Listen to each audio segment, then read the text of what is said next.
The telling of this story is obviously very important. It's a huge contribution to African American history.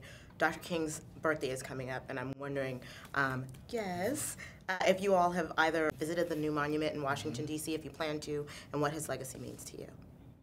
Well, I was there the first attempt, and then the hurricane hit, so they made us all leave. But before I left, I went there by myself and stood with my arms up, and they took a bunch of pictures of me underneath it.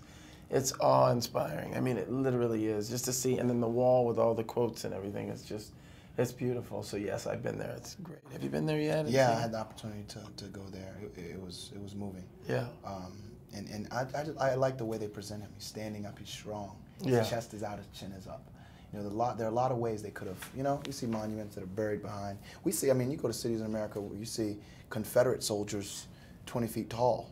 You know, in America, it's to see that he got his due as a statue is great. You asked what it means. My favorite speech from Dr. King is "Where do we go from here?" And it was later in his life, just before he got assassinated, and it was after the "I Have a Dream" speech. But it was basically saying, where do we go from here? And he said the first thing we have to ask ourselves before we tackle that question is we have to look at honestly where we are now. We can be honest about ourselves, about where we are now, then we can look at the future. And I think we need to do that now. I think the film opens the dialogue, you know, the stories that need to be told, but where are we right now in our education system? You know, where are we right now when we're dropping out 50%?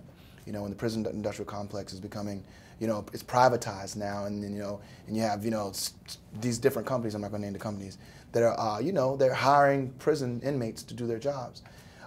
It's once we can really be honest about these things, then I think we can use these lessons from the past to propel ourselves forward. I would agree with that. But I tell you, Thank you so much.